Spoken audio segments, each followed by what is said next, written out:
This program is brought to you by Nepal Finance Limited, Nepalको पहिलो finance, Kamaladi Kathmandu, Lumbini विकास bank limited, निरन्तर सहयात्रा।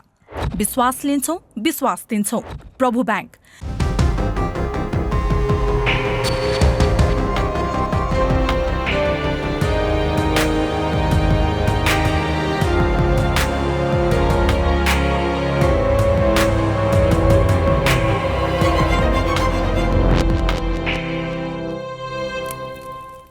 दर्शकवृन्द नमस्ते।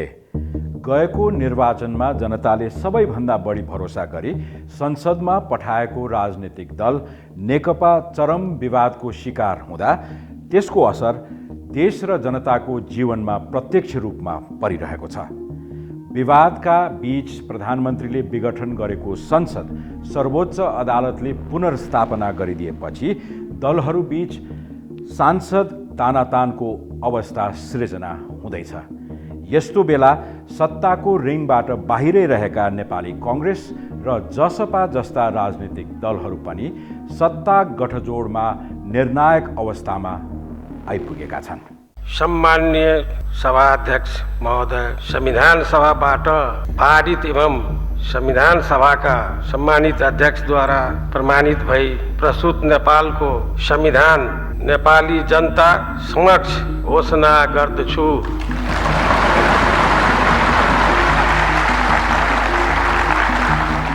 जनताका प्रतिनिधिद्वारा गठन भएको संविधान सभाले नेपालको नयाँ संविधान निर्माण गरेको हो। संविधान सभाबाट संविधान जारी गर्न नेपालमा एक पटक होइन, दुई पटक संविधान सभाको गठन भएको हो। दोस्रो पटकको संविधान सभाले संविधान जारी हुँदै गर्दा बहुसंख्यक नेपाली जनताको आँगनमा उत्सव स्वरूप दीप प्रज्वलन भएको थियो भने मध्यतराई लगायत केही नेपाली जनताको घरमा ब्ल्याकआउट। लामो सङ्घर्ष त्याग तपस्याबाट निर्माण भएको भनिएको नेपालको नयाँ संविधानको पहिलो पटक कार्यान्वयनको चरणमा हामी रहेका छौँ। प्रधानमन्त्री केपी ओली, जसले तत्कालीन माओवादी पार्टीसँग गठबन्धन गरेर निर्वाचनमा बहुमत हासिल गरेका थिए, गठबन्धनका तर्फबाट जारी गरेको घोषणा पत्रमा उनी खरो उत्रन सकेनन्, गरेका बाचा कति पूरा गरेनन् त्यसको विश्लेषण हुँदै गर्ला। तर संविधान कार्यान्वयनका सन्दर्भमा भने उनी सफलता उन्मुख थिए भन्न कुनै कन्जुस्याइ गरिरहनु पर्दैन।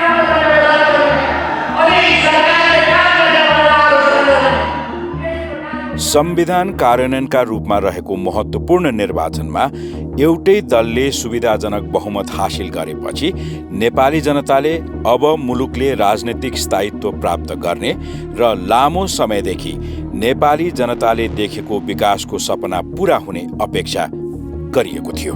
सहमति हुन नसकेपछि रातको 12:30 बजे मात्रै बैठक बसेको थियो।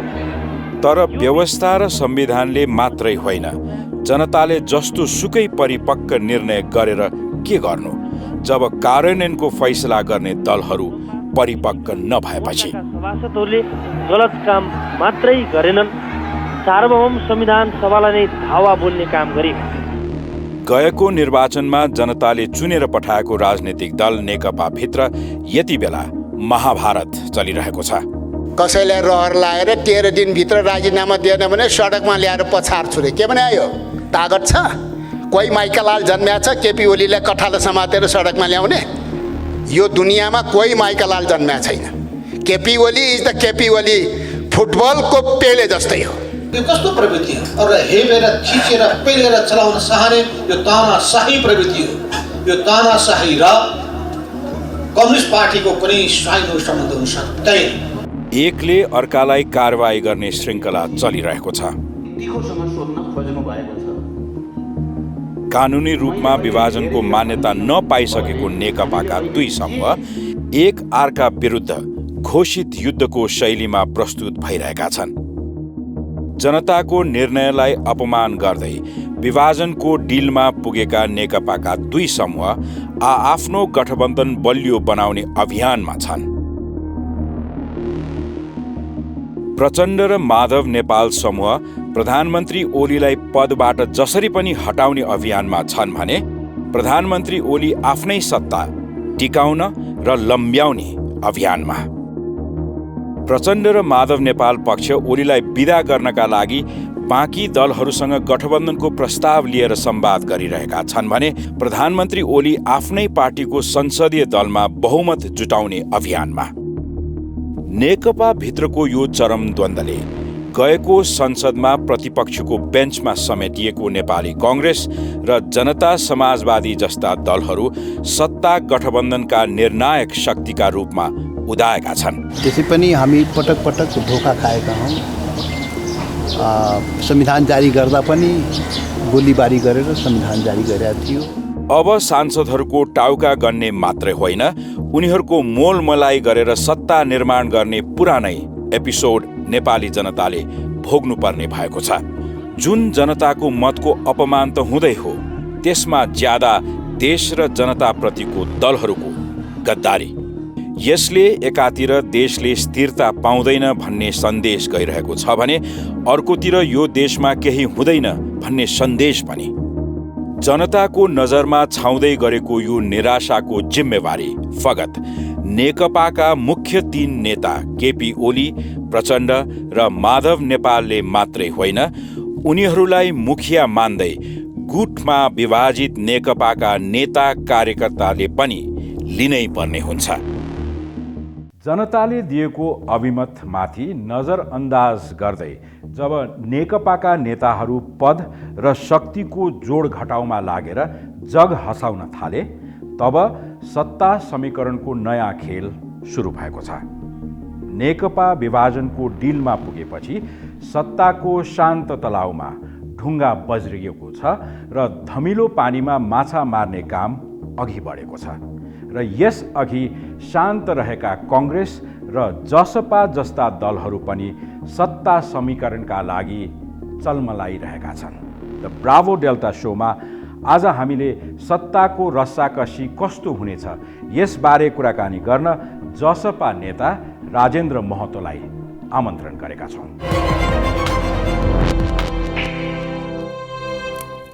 रायनजी, welcome to the Bravo Delta show. Thank you. धेरै भयो भेटघाट नभएको। हजुर। बिचमा निकै आनन्दले सिंह सुतेको जस्तो हुनुहुन्थ्यो। यो पछिल्लो सर्वोच्चको निर्णयपछि जुर्मुराउनु भयो होइन राजनीतिक रूपमा? पुरा दुनियाँ नै कोरोनाले चाहिँ त्यो कहरमा चाहिँ त्यस्तो अवस्था थियो। देशको सबै दुनियाँकै गतिविधि बन्द थियो, त नेपालमा स्वाभाविक हाम्रो पनि गतिविधि बन्दै थियो।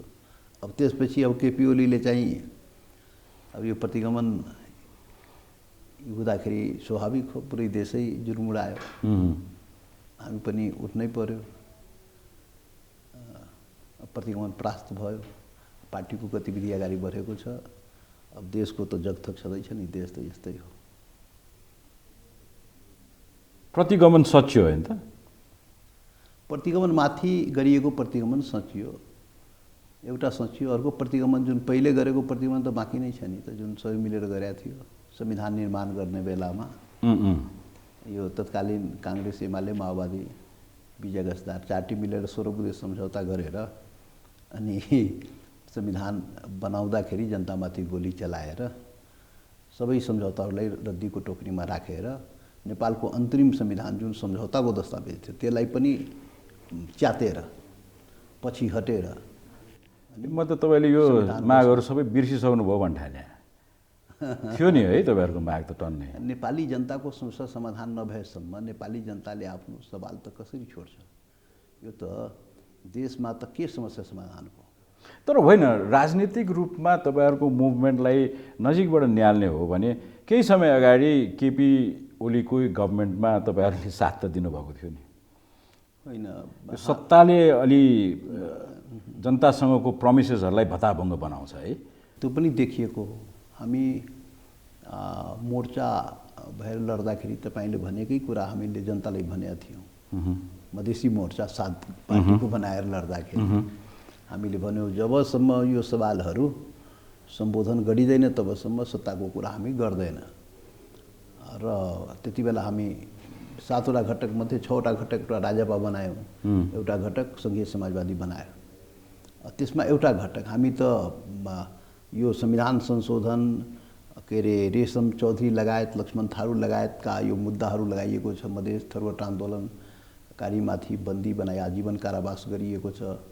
यी सवालहरू समाधान हुनुपर्छ, नभए सरकारमा जानुहुन्न। हामीले त भनेका थियौँ, हाम्रो अर्को पार्टनर चाहिँ त्यस्तो गरिदियो। दुई बुँदे समझ। तर अब सरकारलाई समर्थन दिइरहनु वा सरकारमा डाइरेक्टली जानु आखिर त एउटै कुरा हो नि। होइन, सरकारलाई समर्थन गर्नु एउटा कुरा, आशा भरोसा विश्वासमा चलेको हुन्छ। उसले गर्छु भनेपछि 2/3 झन्डै 2/3 सरकार, हामीले समर्थन गरेपछि 2/3 पुग्ने, 2/3 बलमा संशोधन हुन सक्छ। र म गर्छु भनेर देशको प्रधानमन्त्रीले भनिरहेछ भने गर्ला कि भनेर बाहिरबाट हामीले। एउटा कुरा मैले नबुझेँ नि, यो नयाँ संविधान जारी भइसकेपछि शक्ति पृथकीकरणका कुराहरू जोरसोरले सुनिन्थ्यो कि एक्जिक्युटिभ, लेजिस्लेटिभ र जुडिसरीको जुन डिस्टिङ्क्ट कार्यक्षेत्रहरू छन् त्यसमा अदालतले गरेका निर्णयहरूलाई हामी पोलिटिकली जज गर्छौँ। पोलिटिकली जज गर्नु पनि त त्यो शक्ति पृथकीकरणको जुन स्याङ्क्टिटी छ त्यसलाई च्यालेन्ज गरेको त हो नि। तपाईले अहिले जसरी थारूवटसँग चाहिँ नि रिलेटेड मुद्दाहरूको कुरा गर्नुभयो, त्यसको अन्तिम फैसला दिने निकाय त सर्वोच्च हो। त्यसलाई कसरी तपाईँ पोलिटिकल कलर कसरी दिनुहुन्छ त्यसलाई? ठिक भन्नुभयो, आउनुभयो, ठाउँमा आउनुभयो। यो के हो त नेपालमा? यो यावत समस्याको समाधान के त?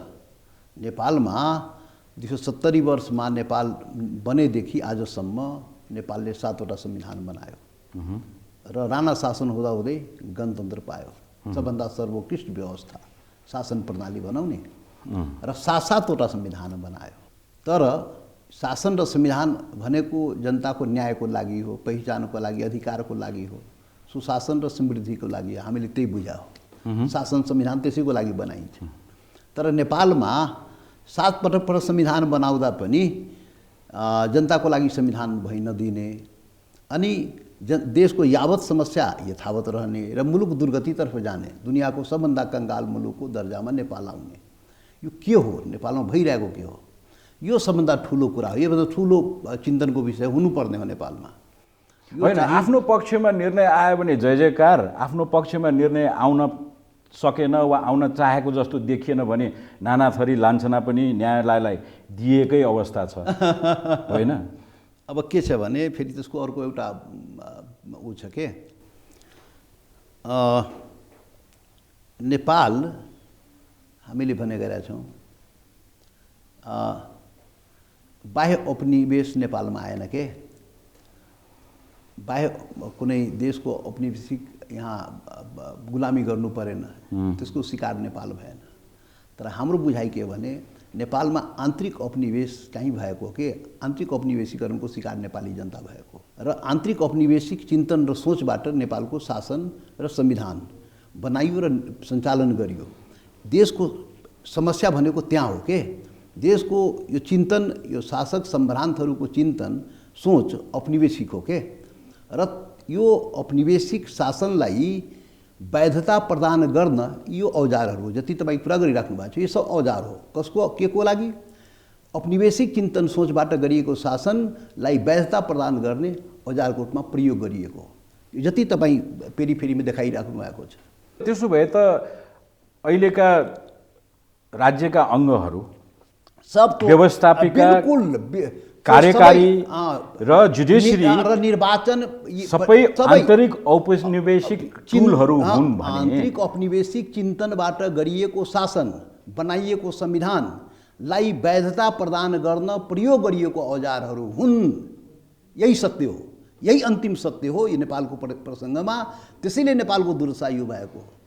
तर रायनजी, मैले नबुझेको नि यो 30 वर्षको एकैछिन पोलिटिक्सको ब्लक लाइन निकाल्ने हो भने बारम्बार तपाईँहरू सरकारमा जानुभयो, राज्यको अभिन्न अङ्ग बन्नुभयो, अब अहिले त्यसलाई औजार भन्नुहुन्छ, जबकि हामी सङ्घीय लोकतान्त्रिक गणतन्त्रको संविधानको किताब हातमा लिएर चाहिँ नि देशले पाउन पर्ने सबै चिज पायो भनेर ढुक्क बसिरहेको छ। कहाँ सबै चिज पाएको? हामीले आशा त गरेका थियौँ यो देशमा 12 बुँदे समझदारीसम्म आउँदासम्म हामीले ठुलो परिवर्तन होला भनेर हामीले आशा गरेका थियौँ। 7 दल 8 दल सबै मिल्यौँ र नेपाल अब नयाँ उसमा प्रवेश गर्छ र अब यो चाहिँ यो चिन्तन सोचबाट गरिएका शासन अब अन्त हुन्छ। अब नेपाल सम्पूर्ण नेपालीको हुन्छ, नेपाल सबै नेपालीको साझा फुलबारी बन्छ, साझा नेपाल बन्छ, हाम्रो नेपाल बन्छ। यो हामीले आशा गरेका थियौँ। तर त्यो 12 बुँदे समझदारी पछि जुन गतिविधि क्रियाकलाप हो त्यो अनुसार काम भएन, त्यो अनुसार कामै गरेन। यसको परिणाम के भइरहेछ, आज के भइरहेछ हेर्नुहोस् न। 12 बुँदे समझदारीदेखि आजसम्म बिचमा 12 बुँदे समझदारी पछि जुन अन्तरिम संविधान बन्यो त्यहाँ फेरि बेइमानी सुरु भयो। त्यो 72 सालको संविधान बनाउँदाखेरि त्यहाँ बेइमानी भयो। यो त सबै त्यो 8 दलले गरेको आन्दोलन पछि पनि जति क्रियाकलाप भयो त्यो चाहिँ बेइमानीपूर्ण भइदियो के, त्यसमा इमान्दारिता देखिएन। त यो चाहिँ कसले गरेन त हामी। तर त्यो बेइमानीको एहसास भइसकेपछि तपाईहरू पटक पटक सत्तामा जानुभयो, अब के छ किन उपयोग गर्नुभयो, त्यसलाई किन तपाईहरूले तिरस्कार गर्न सक्नु भएन? हेर्नुहोस् के छ भने अहिले त गोल चक्करमा नै हामी फसिरहेको छौँ। हामी पनि गोलै चक्करमा नै फसेको हो। यो जबसम्म यो फेरि रहन्छ, यो गोल चक्कर रहन्छ, त्यो गोल चक्करमा त सबै परेको छ नि त, हामी पनि पर्या हो। हामी यो उठाउने पनि त्यही गोल चक्करको उसमा नै परेको हो। र शासन सत्ता सरकारमा गएर कुनै मन्त्रालय सम्हाल्नु भनेको त्यो सत्ता होइन, त्यो चाहिँ सर त्यसलाई तपाईँ जसरी इन्टरप्रेट गर्नुहोस्, कुनै पनि मुलुकको सरकार सत्ताको अभिन्न अङ्ग हो। सत्ता होइन कसरी भन्नु सक्नुहुन्छ? नहीं, सत्ता हो राज्य सत्ता हो। नहीं, राज्य सत्ता हो। र राज्य सत्ता भनेको जसले नीति निर्माण गर्छ, जसले डिसिजन मेकिङ, जसले के भन्छ भने शक्ति सन्तुलन गर्न सक्छ, पावर सेयरिङ गर्न सक्छ देशको नीति निर्माणको तहमा, त्यो चाहिँ असली सत्ता हो। कुनै मन्त्री कुनै त्यो चाहिँ त्यो पेरिफेरीमा बनाइदियो भने त्यो चाहिँ देशको नीति निर्माण, देशको त्यो त्यसमा त उसको चल्दैन नि। त हामी भनौँ नि यो बीच कालखण्डमा पनि हामी प्रयास गऱ्यौँ, सरकारको भित्र गएर पनि प्रयास गऱ्यौँ, तर सकिएन नि त आखिर। होइन, मलाई एक्चुअली बुझाइदिनुहोस् त रायनजी, मन्त्री पद अथवा सरकारको एउटा अभिन्न अङ्ग भएको एउटा व्यक्ति वा पार्टी ऊ एक्जिक्युटिभ रोलमा हुन्छ कि हुँदैन? एटोमेटिक सरकार त एक्जिक्युटिभ रोलमै हुन्छ। तर सरकारमा एउटा कुनै मन्त्री त्यो चाहिँ देशको नीति नियम परिवर्तन गरिदिन्छ, त्यो आशा राख्नु बेकार हो नि, त गर्न सक्दैन नि। ऊ त जसको एब्सोल्युट मेजोरिटी हुन्छ, जसले नीति निर्माण गर्छ उसले नै गर्ने हो। त्यो त शासक सम्भ्रान्तहरूको हातमा जहिले पनि सत्ता रहेको छ। अब त्यसलाई यहाँबाट टिप्यो उहाँबाट टिप्यो राख्यो, त्यो त इन्गेज गराइराख्यो, त्यो आफ्नो ठाउँमा छ, त्यो इन्गेज जहिले पनि गरेको छ। शासक सम्भ्रान्त भन्नुभयो होइन? शासक सम्भ्रान्त। तपाईँ पनि त्यही क्याटेगोरीको एउटा मान्छे, 6-7 चोटि त मन्त्री भइसक्नुभयो।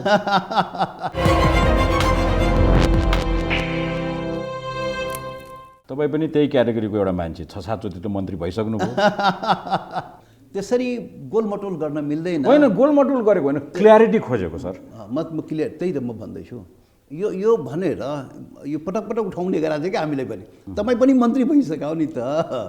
अनि कसरी समाधान भएन? समाधान होइन। हाम्रो सरकारमा जानुको एउटा लक्ष्य हुन्छ कि त्यहाँभित्र गएर दबाब बनाएर केही हुन्छ कि, तर सक्दो रहन्छ। यो 4 दिवारी जस्तो छ नि, यो 4 दिवारीमा सक्दो रहन्छ, हुँदैन के। तर तपाईँहरू सत्तामा रहँदाखेरि यी एजेन्डाहरू जहिले पनि कार्पेटको तलतिर नै घुसट्नुहुन्छ। तर जुन बेला तपाईँहरू सत्ता बाहिर हुनुहुन्छ, तपाईँहरू फेरि यी मुद्दाहरूलाई फेरि कार्पेटबाट झिक्नुहुन्छ, देशलाई तताउने कोसिस गर्नुहुन्छ। अब एक ढङ्गले तपाईँ भन्ने त छँदैछ, मिडियाको मान्छे तपाईँ त भन्ने स्वाभाविकै हो।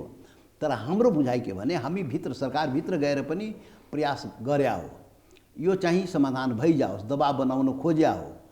त सरकार बनाउने बेलामा त मत चाहिन्छ, समर्थन चाहिन्छ, त्यति बेला सरकारी पनि हाल्छ, भित्र गएपछि गोलमटोल गरिहाल्छ। र विगतको अनुभव त्यही हो।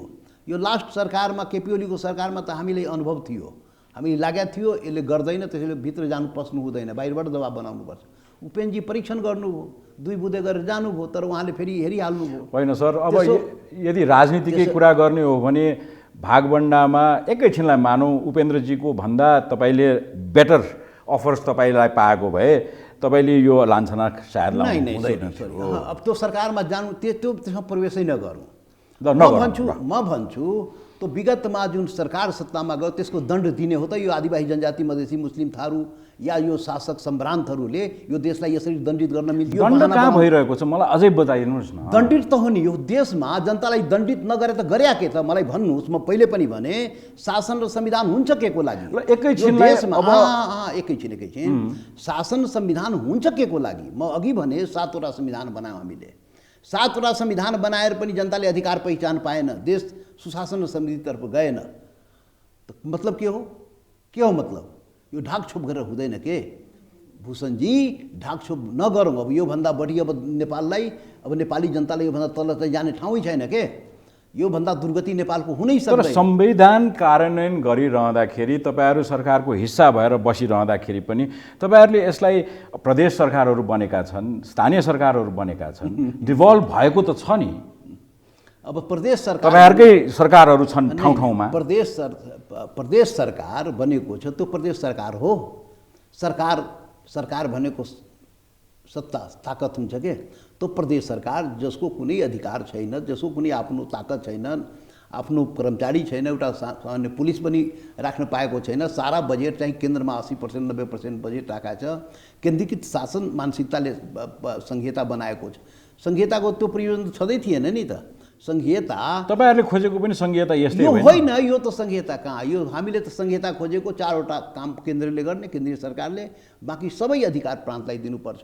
शासनको अनुभूति तो प्रान्तीय सरकारले गर्न सक्नुपर्छ। एकात्मक शासन प्रणाली नभएर एकैछिनलाई मानौँ तपाईको यति अन्डरस्ट्यान्डिङ छ कि नेपालमा संहिताले आफ्नो स्वरूप लिन सकेन, किनभने केन्द्रीकृत सत्ताको चाहिँ धङधङी अझै बाँकी छ। बिल्कुल बिल्कुल। एउटा हाइपोथेटिकल प्रश्न, प्रदेश 2 मा तपाईहरुलाई रिप्रेजेन्ट गर्ने सबै सांसदहरुलाई अब संहिता हामीले सोचेको जस्तो हुन सकेन, राजीनामा दिए भन्ने तागत छ तपाईहरुको?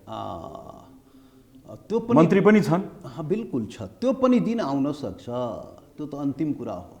कार्यकालै सकिन लागिसक्यो। एक कार्यकाल त अब एक कार्यकाल होइन, के भन्छ देशको जीवनमा एक कार्यकाल 2 वर्ष 4 वर्ष त्यही हो। त्यो अवस्था पनि आउन सक्छ। त्यो अवस्था अहिले त सरकारमा बसेर विद्रोह त गरिरहेको छ। 2 नम्बर प्रदेशले त केन्द्रीय सरकारमाथि मुद्दा हालेको हाले त गरिरहेछ नि।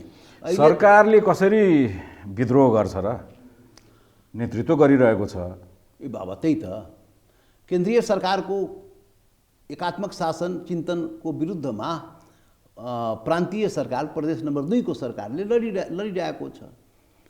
जति उसले त्यसरी बुझ्न पर्यो त्यसो भए लडिरहेको। तर सबै थोक राम्रो भइसकेको छ त्यो त भन्ने अवस्थै छैन नि। जुन संरचना पायो, जुन साधन स्रोत पायो, जुन कानुन पायो, जुन अधिकार पायो, जुन पहिचान पायो, त्यो ठिक भएन, त्यो अपर्याप्त हो।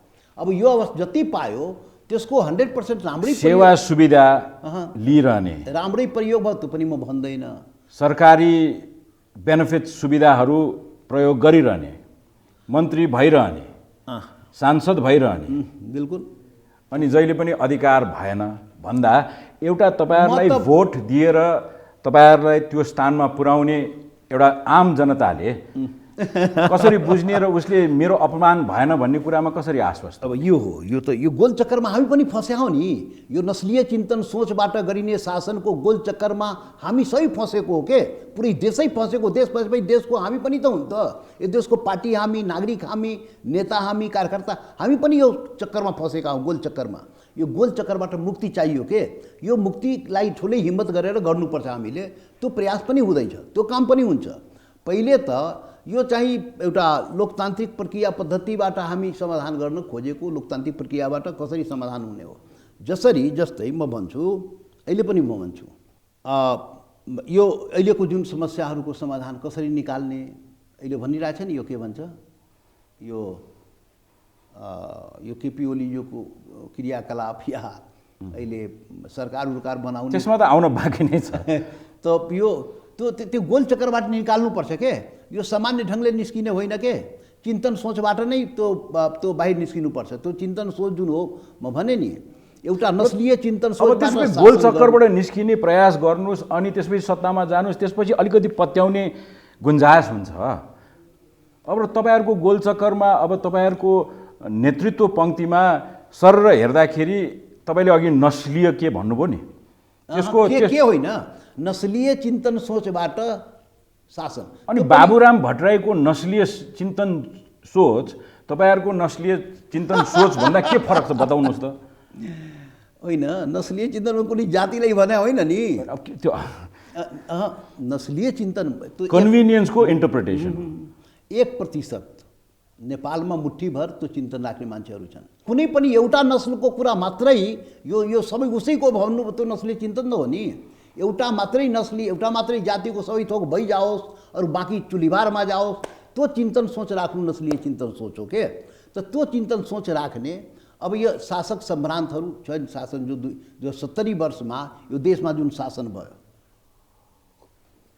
त्यो 70 वर्षमा विभिन्न हिसाबले भनौँ राणा शासन भयो, 104 वर्ष चल्यो। के थियो त्यो? एउटा नस्लीय चिन्तन सोचको तहत फेरि सबै राणा होइन, त्यहाँ ग्रेड थियो, फेरि केही मान्छे मुठ्ठीभर मान्छे त्यो राणामा पनि त्यो एउटा चिन्तन सोच राखेको थियो, शासन गर्यो, एकै मिनट शासन गर्यो। त्यसपछि ट्रान्सफर भयो राजा महाराजामा, त्यो पनि एउटा नस्लीय चिन्तन सोच राख्यो, आफ्नै त्यो शासनलाई जोगाउन शासन संविधान गर्यो। आम जनताको लागि केही पनि भएन, त्यहाँ पनि 104 वर्षमा पनि भएन, यहाँ पनि भएन। त्यसपछि नयाँ राजाहरू पैदा भए, केपी ओली मार्का। तपाईहरुले पनि त त्यही गरिरहनु भएको छ नि, राजनीति गरिरहनु भएको छ जनताको नाममा। आखिर विभिन्न उपगुटमा चाहिँ नि विभक्त, सबैलाई विभिन्न पार्टीमा विभक्त। भूषणजी, सबैलाई एउटै बास्केटमा नराख्नु नि। समस्यालाई त्यसको भाग हामीले पनि लिनुपर्छ।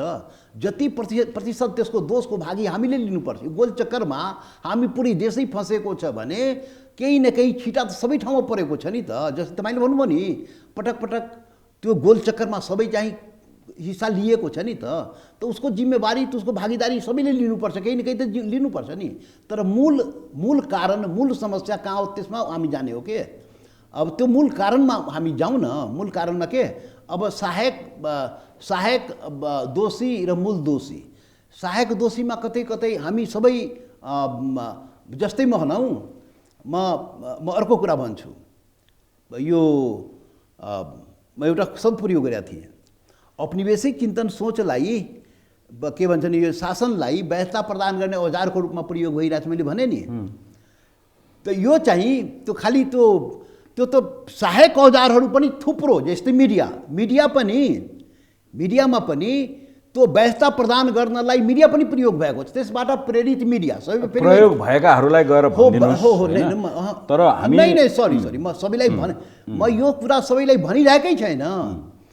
प्रयोग हामी पनि भएको, त्यो सबै प्रयोग कुनै न कुनै ठाउँमा सहायक रूपमा हो, अलिकति हो त्यो त भयो, किन पुरै देश त्यसबाट प्रभावित छ नि त। मूल कुरा त्यहाँ जानु पर्यो के कुन होइन। तर रायनजी, तपाईँले अहिले बताइरहनु भएको कुरामा केही सहमति राख्दै पनि मधेसका जनताको मुक्तिका लागि भनेर तपाईँहरूले यतिका वर्ष राजनीति गर्नुभयो, अनि त्यो मुक्ति दिलाउन नसकिसकेपछि तपाईँहरूले जनतालाई गएर एकचोटि माफीको हात जोड्नु भएको छ। यस्तो छ हामी चुक्यौँ, हामी उपयोग नो सरी प्लिज। जुन जनताको हामी कुरा गरेछौँ त्यो पनि गोलचक्करमा फँसेको छ। त्यो मधेसी, आदिवासी, मुस्लिम, थारू जमात, यहाँसम्म बाहुन छेत्री पनि गोलचक्करमा फँसेको। उसलाई पनि होली वाइन खुवायो, उसको संस्कृति पनि विनाश गर्ने काम नेपालमा भइरहेछ, ऊ पनि सबै गोलचक्करमा। त कस्तो छ भने जुन जनताको हामी कुरा गर्यो त्यो पनि गोलचक्करमा।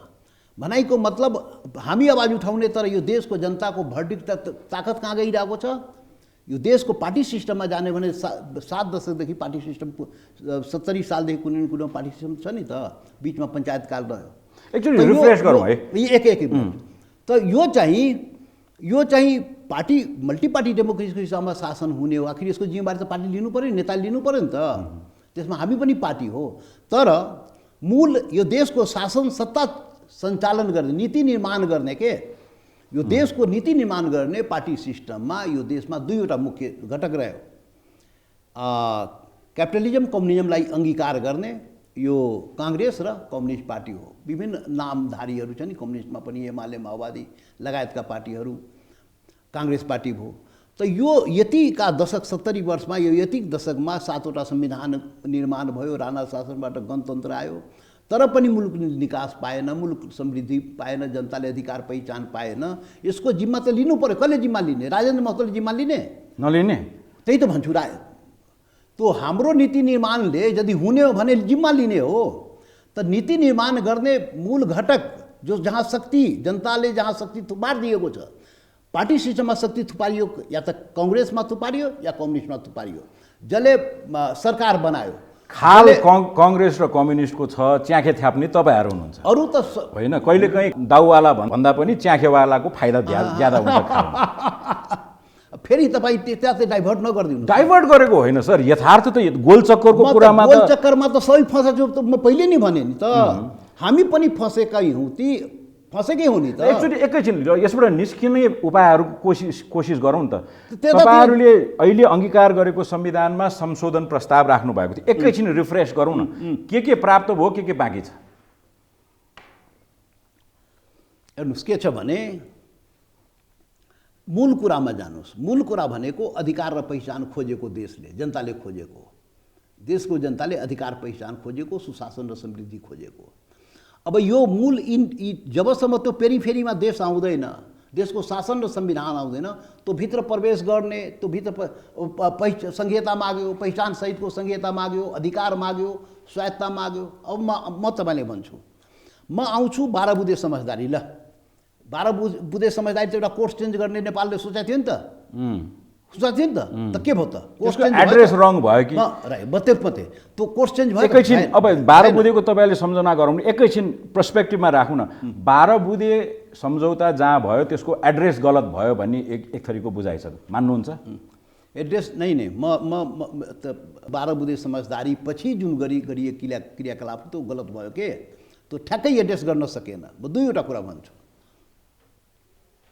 12 बुँदे समझदारी पछि के काम भइरहेछ अहिले? 12 बुँदे समझदारी भयो, त्यो शान्ति प्रक्रियामा गएको देश होइन, शान्ति प्रक्रियामा गयो, त्यति बेला 12-10 वर्ष हत्या हिंसा भयो। आज पनि त्यो तलवार चाहिँ लट्किरहेछ। कुनै बेला प्रचण्डलाई मुद्दा लाग्ने, कुनै बेला बाबुरामलाई लाग्ने, कुनै बेला कसलाई मुद्दा लागिहाल्ने, कुनै बेला के अरे 24 घन्टा चाहिँ थ्रेट चाहिँ केपिओले दिइरहेछ होइन। त्यसपछि 12 बुँदे पछि मधेस विद्रोह भयो, मधेस आन्दोलन भयो, थरुवट आन्दोलन भयो। त्यो थरुवट आन्दोलन मधेस आन्दोलनकारीलाई जेलमा ठुसेको छ, आजीवन कारावास गरेको छ, मधेस आन्दोलनकारी मुद्दा लाइएको छ। यही हो अधिकार पहिचानको लागि। त्यति बेला पनि एउटा शान्ति सम्झौता भएर त माओवादी जनता युद्धको चाहिँ एउटा निष्कर्ष निकालिएको थियो, अब शान्ति प्रक्रियामा जाने, अब यो चाहिँ यसरी चाहिँ यसले समाधान गर्ने।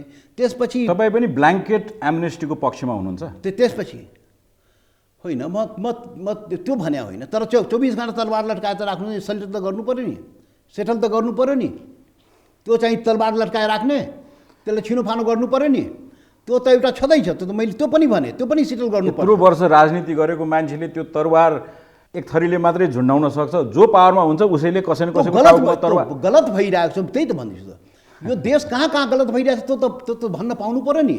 एउटा त त्यो भइरहेछ, 24 घन्टा तलवार लट्काइराख्ने। थारू त रेशम चौधरी के गल्ती गरेको थियो? तर फौजदारी मुद्दा र राजनीतिक मुद्दा त फरक गर्नुपर्छ। आन्दोलनका सुन्नुहोस्, त्यही त यही कुन लगाउने के लगाउने हो अब त्यो लगाउने हो भने प्रचण्ड चाहिँ माओवादी जनयुद्ध गर्यो, त्यो चाहिँ शान्ति सम्झौता गरेर प्रधानमन्त्री बनिहाल्यो, अनि त्यो परिभाषा पनि तपाईँको ठिकै भयो।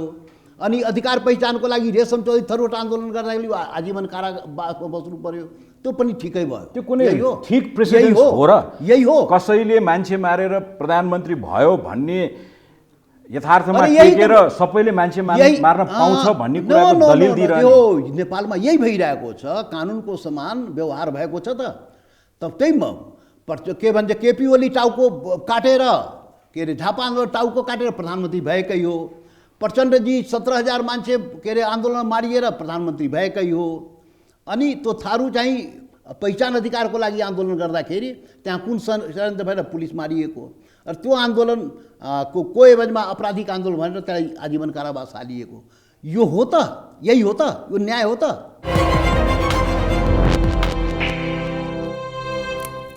के भन्न खोज्या नेपालले, कहाँ लैजान खोज्या? सैकड़ों आन्दोलनकारी मधेस आन्दोलनकारीलाई अहिले पनि मुद्दा चलाइरहेछ, जेलमा राखिरहेछ। यो देश कहाँ, मतलब कुनलाई सही मान्ने? तपाईँ एमनेस्टीको कुरा गर्नुभयो, त्यो एमनेस्टी तर माओवादी र थरुवट आन्दोलनमा एउटा डिस्टिङ्क्ट फरक के छ भने माओवादीहरूले सशस्त्र विद्रोह नै भनेर बन्दुकै बोकेर मान्छे मर्ने मार्ने काम हामीबाट हुन्छ भनेर नै जङ्गल पसेका थिए। तर थरुवट आन्दोलनले त हामी मान्छे मारेर हाम्रो अधिकार खोज्छौँ भनेर कहीँ डिक्लेयर त गरेको थिएन। खुन खराबा भयो। घोषित रूपमा बन्दुक उठाएर मार्न चाहिँ ठिक छ, शान्तिपूर्ण आन्दोलन गर्ने र सत्ताधारीको षड्यन्त्रमा हामीले ठिक छ भनेका छैनौँ। डिस्टिङ्क्सनको कुरा मात्रै गरेको। यो त मतलब कस्तो भयो भने यो त बडा अजीब व्याख्या भइगयो। बन्दुक उठाएर 17,000 मान्छे मरियो मारियो, त्यो त एमनेस्टी पाउने या नपाउने या त्यो चाहिँ त्यो अवस्था देख्यो। शान्ति प्रक्रियामा ल्याएर प्राइम मिनिस्टरसम्म जाने, 67 कति 70 इसी चाहिँ पार्लियामेन्ट घुसाउने, यो सबै काम चाहिँ ठिक राज्यले गरेको के। यो शासक सम्भ्रान्तहरूले औपनिवेशिक चिन्तन सोच बोकेकाहरूले यो सबै मान्छे मारेपछि चाहिँ मन्त्री प्रधानमन्त्री हुने लाइसेन्स प्राप्त हुन्छ भने कस्तो मोडालिटी संसारलाई बुझाउन खोजिरहेको गरेको त हो नि त, गरेको हो कि होइन? विरोध गर्नुस् न, वन्स एन्ड फर अल यसलाई क्लियर गरौँ न। यो त भाइ तपाईँ बनाउने विरोध गर्ने तपाईँ यही हो, यही हाम्रो आपत्ति त्यही हो।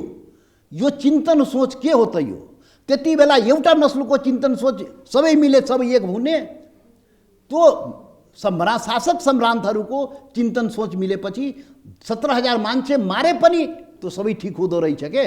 र तपाईँ थारू आन्दोलन कुरा गर्नुभयो। कुनै पनि आन्दोलनमा हामी मधेस आन्दोलनमा गर्दाखेरि एकै मिनट भूषणजी एकै मिनट प्लिज हामी मधेस आन्दोलन गर्दाखेरि सैकड़ों मान्छे हामीलाई निहत्था जनता ताकी मधेस आन्दोलनमा छाती र निधारमा गोली हाने थियो, थरोट आन्दोलनमा हाने थियो, मारे थियो। आन्दोलन हुँदाखेरि त दमन त हुन्छ गर्छ होइन। यस्तो पोलिटिकल फोरममा यस्तो चाहिँ नि यस्तो मिडिया फोरमहरूमा तपाईँहरूले जुन किसिमको एक्युजेसन पोलिटिकल कमरेड्सहरूलाई लाउनुहुन्छ नि, सहपाठीहरू, अदालतमा मुद्दा तपाईँले कहिले पनि हाल्नु भएन। 17,000 मान्छे मरेको मुद्दा तपाईँहरूका तर्फबाट कहिले अदालतमा परेको छ? अदालतले पनि के गर्छ त हेरिराखेको छ नि। अदालत पनि के, म त्यो थरोट आन्दोलन कुरा गर्दैछु। त्यो थरोट आन्दोलनमा के गरी घटना भएको थियो, त्यो लाल आयोगको प्रतिवेदन सरकारले किन सार्वजनिक गर्छ? त केही तथ्य कुरा थियो नि त। त्यो घटना कसरी घट्यो, त्यो 7 गते के भयो, त्यसको भोलिपल्ट राज्यबाट कसरी त्यहाँ घटना घटाइयो, के भयो, त्यो त लाल आयोगको प्रतिवेदन थियो नि त। सरकारले गठन गरेको सरकारी रिपोर्ट थियो नि त। अनि यो शासक सम्भ्रान्तहरू किन डराए त? किन केपी ओली चाहिँ लुकाए? र यो के हो? यो त्यसैले नलुकाउँ के, यो लुकाएर देश बन्दैन। यो सबै कार्पेट मुनि तपाईँले भन्नुभयो नि, कार्पेट मुनि समस्यालाई लुकाएर र यो चिन्तन सोचबाट नेपाल कहिले पनि बन्दैन। विभेद गरेर बेइमानी गरेर नेपालको कहिले पनि हुँदैन के, यो निर्माण हुन सक्दैन नेपाल। यही कारण हो, यो बेइमानीको कारण नेपाल यो अवस्थामा पुगेको। जनता यसमा यो देशको जनता के अरे विभेदबाट ग्रसित भयो, अधिकार पहिचानबाट वञ्चित भए, देश सुशासनतर्फ गएन, समृद्धितर्फ गएन।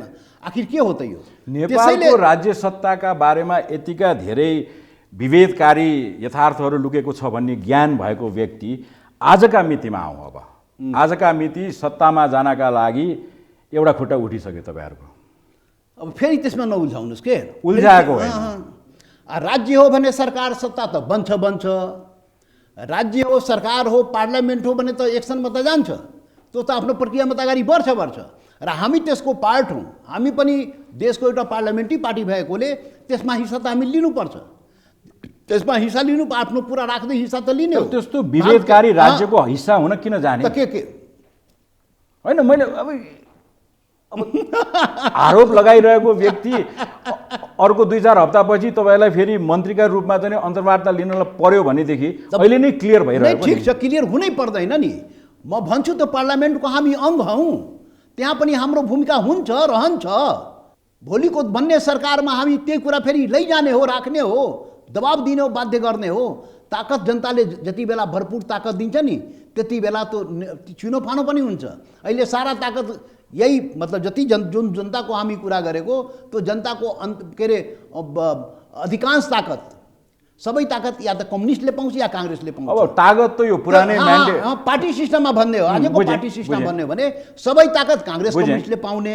अनि औँला चाहिँ तपाईँले हामीलाई उठाउने। अरे औँला त त्यहाँ जसले ताकत लिएको छ, जनताको भोट लिएर बेइमानी गरेको छ, त्यसलाई त्यो जनताको आँखामा जुन छारो हालिएको, यहाँ राष्ट्रवादको कुरा गर्छ, जसले महाकाली बेचिदिन्छ ऊ चाहिँ मुखौटा लगाएर राष्ट्रवादी हुन्छ। यहाँ आरोप हामीलाई जसरी आज तपाईँ आरोप हामीलाई लगाइदिनु भयो नि, खुट्टा उचालिरहेको छ अरे।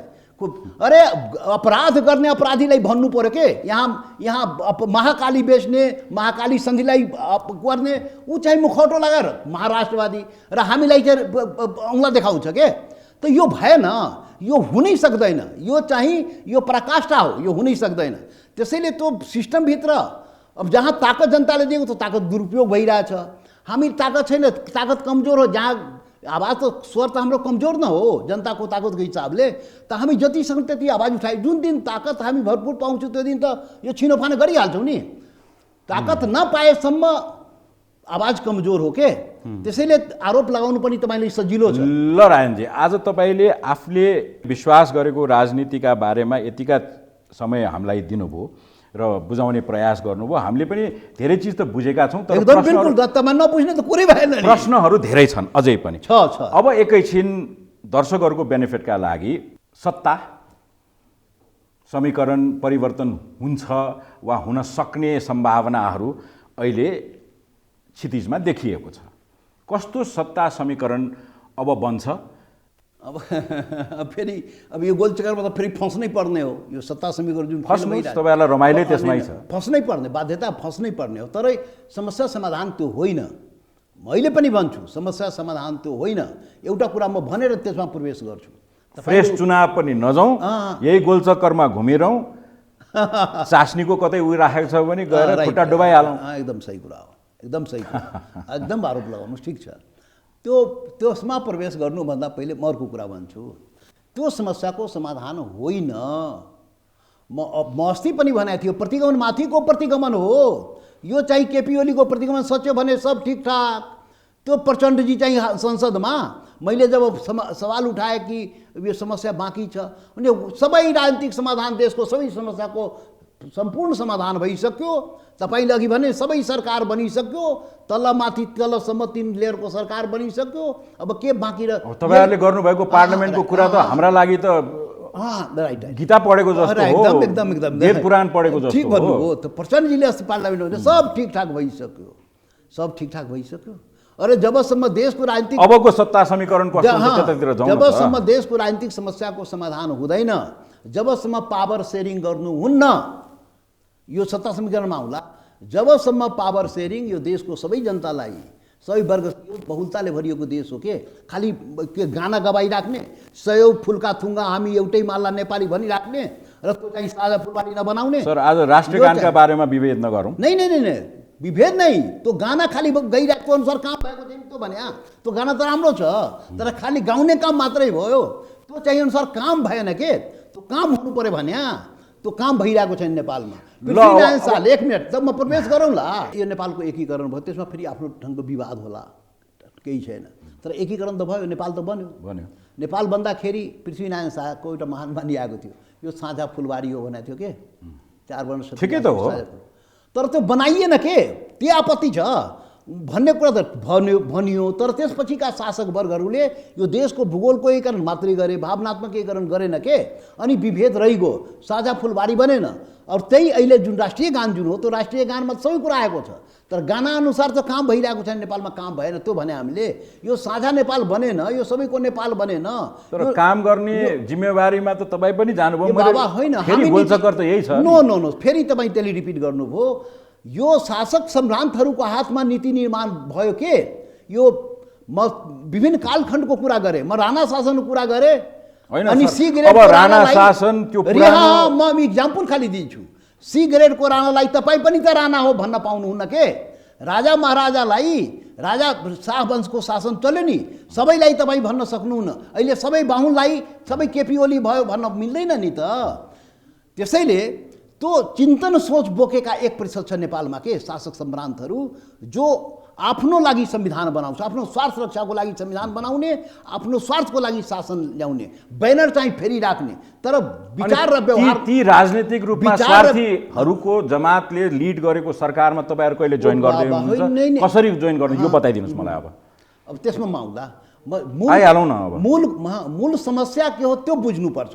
यो देशको मूल समस्याको त्यो बुझेपछि यो त के भन्छ, यो त टेम्पोररी, यो त तत्काललाई यो जुन गोल चक्कर हो, त गोल चक्करको एउटा पार्ट न हो। केपी ओली सरकार हट्ने, अर्को मूल समस्या भनेको सत्ता हो, त्यसमा आउँछ, त्यसमा हो। त मैले भन्न खोजेको भने नेपाल सम्पूर्ण नेपालीको लागि बनाइयो बहुल राष्ट्रिय राज्य हो के, यो विविधताले भरिएको देश हो। यो भूगोल विविधता हो, भाषा, संस्कृति, वेशभूषा, अनुहार सबै विविधता हो के अरे विभिन्न समुदाय राजनजी। त यो अनुसार यो नेपाल सबैको नेपाल हो, त्यो बनेन के। त्यो अनुसारको शासन र त्यो अनुसारको संविधान सबैको त्यसमा अपनत्व हुने गरी, के अरे सहभागिता हुने गरी, प्रतित्व हुने गरी शासन प्रणाली र संविधानको उपाय भएन। त्यसमा बेइमानी, त्यसमा विभेद भयो, त्यसमा चाहिँ ठिक भएन के। त्यसैले यो दुईवटा काम गर्न जरुरी छ। एक त अहिले त तपाईहरुले गर्न सक्नुहुन्न थियो, आगामी चुनाव भयो कुनै बेला, त्यति बेला फ्रेश म्यान्डेट लिएर आउनु होला, त्यति बेला कुरा गर्नु। नो फ्रेश नो चुनावबाट नो, अहिलेको कुरा गर्नु। म असहमति। नयाँ बन्ने भनेको सत्ता समीकरणमा तपाईहरुको रोल के, कसरी प्रवेश गर्दै हुनुहुन्छ वा प्रवेश गर्नुहुन्न? यो पनि समस्याको समाधान होइन होला, तर समस्याको समाधान भनेको अब यो सबै सवालको लागि एउटा राष्ट्रिय चिन्तन गर्नु पर्यो, एउटा राष्ट्रिय सहमति गर्नु पर्यो। नयाँ ढङ्गको कसका बीचमा गर्ने? तपाईहरुको राष्ट्रिय सहमति त छँदैछ त, सत्तामा पुग्ने, एकजनालाई निकाल्ने, अर्कोलाई छिराउने। होइन, त्यो त सत्ताको यो त गोलचक्करको खेल हो। यो त फेरि यो त अनि कस्तो राष्ट्रिय रिकन्सिलिएसनको कुरा गर्नु, को अटाउँछ त्यसमा? फेरि औपनिवेशिक चिन्तन सोचबाट गरिने शासनलाई व्यवस्था प्रदान गर्ने यो पनि एउटा खेलै हो के। त्यो पनि खेल्यो। देशमा लोकतन्त्र छ, निर्वाचन भएको छ, संसद छ, अनि सब त ठिकै भइरहेछ भने तपाईँ पनि सरकारमा जाने नै हो त ठिक के भयो त्यही भन्नु पायो नि त।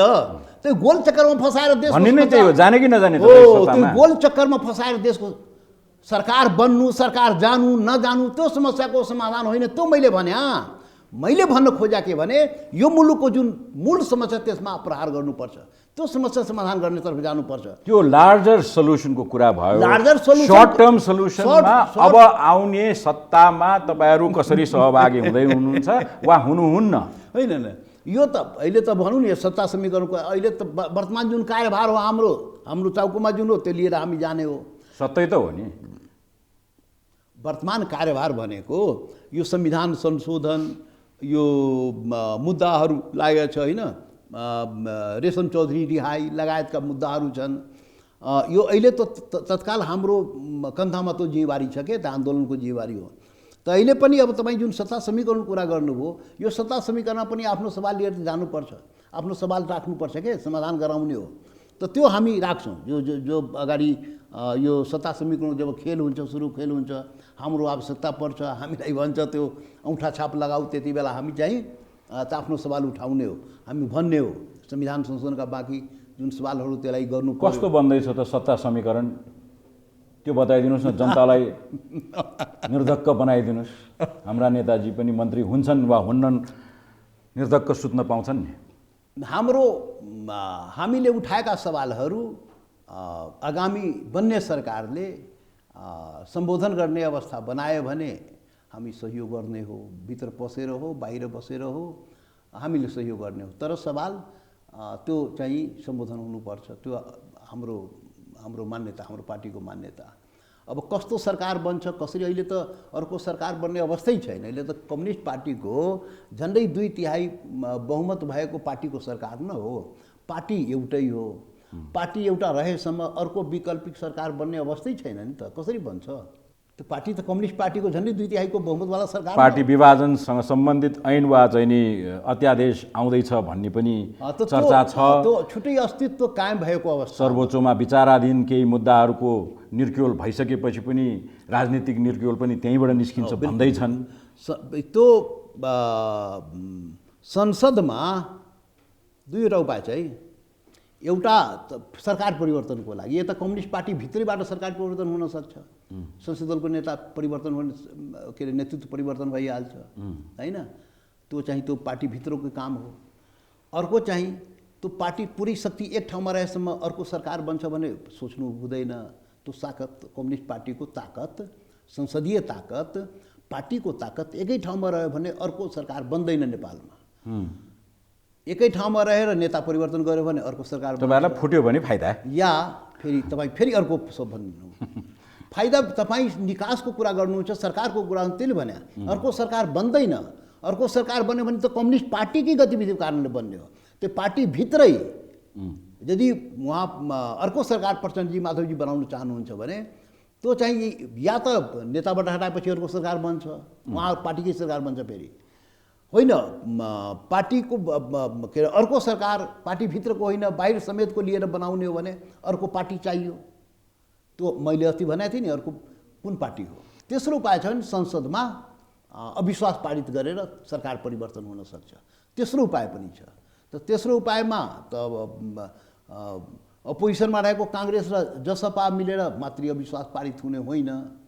त्यसमा फेरि अर्को पक्षको के छ अवस्था, कानुनी अवस्था के हो, व्यवहारिक अवस्था के हो, त्यो हामीलाई थाहा छैन, त्यसले बताउने होला होइन। त्यसैले अर्को एउटा हाइपोथेसिसमा टेकौँ है त रायनजी।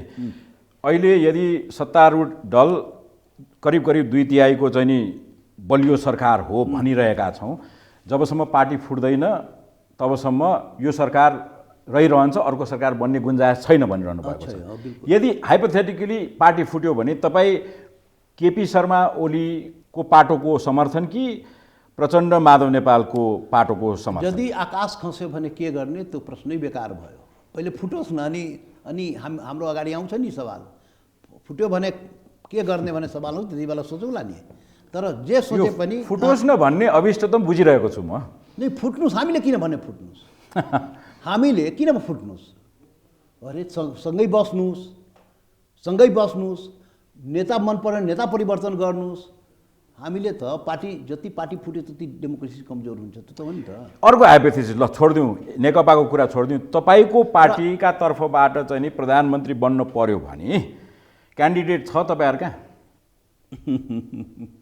फेरि यसमा उल्झाइराख्नु भएको छ। उल्झाएको होइन सर, अहिले जतिले हामीलाई हेरिरहेका छन् यी सबै पोसिबिलिटिजहरूका बारेमा केही न केही छलफल भइरहेको छ सबैको मस्तिष्क। हाम्रो गणितको हिसाबले अहिले देशको प्रधानमन्त्री कम्युनिस्ट पार्टी सबभन्दा ठुलो पार्टी, अनि सेकेन्ड लार्जेस्ट पार्टी भनेको काङ्ग्रेस पार्टी हो। ऊ प्रधानमन्त्रीबाट उसलाई काङ्ग्रेसबाट फुर्सद भयो भने अरू थर्ड पार्टीहरू पनि नेपालमा धेरैचोटि प्रधानमन्त्री उसबाट फुर्सद भयो भने पाउने हो। यो तपाईँले अहिले होली वाइन भन्नुभयो नि, होली वाइनको लेप लगाएर अनहोली पोलिटिक्स हुने त देश हुँदै हो यो। त त्यो प्रस्ताव हामी कहीँ आयो भने अनि त प्राइम मिनिस्टर बन्ने त कमी नै छैन नि त। हाम्रो पार्टीमा पनि प्राइम मिनिस्टर बनिसकेका मान्छेहरू, प्राइम मिनिस्टर बन्न सक्ने मान्छेहरू कमी छ र। तर प्रस्ताव आएकै छैन। प्रस्ताव आयो भने सोच्ने न हो, प्रस्ताव आएको छैन।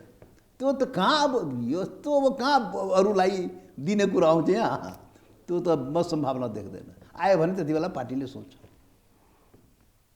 रायनजी, आज तपाईँले जसरी हामीलाई समय दिनुभयो, समय सायद आइसकेको छैन होला सरकारको समीकरणको ठोकुवा गर्ने, तर तपाईँले जस्ता किसिमका इन्डिकेसन्सहरू हामीलाई दिनुभयो र जस्ता किसिमका पोसिबिलिटिजहरूका बारेमा अलिकति जानकारी दिनुभयो, आई थिङ्क दर्शकहरू जतिले हेरिरहनु भएका होलान् लाभान्वित हुनुभयो भन्ने हाम्रो आशा छ। यहाँको पोलिटिक्सलाई हामी क्लोजली वाच गर्ने नै छौँ। यहाँको समय र विचारका लागि धेरै धेरै धन्यवाद। Thank you.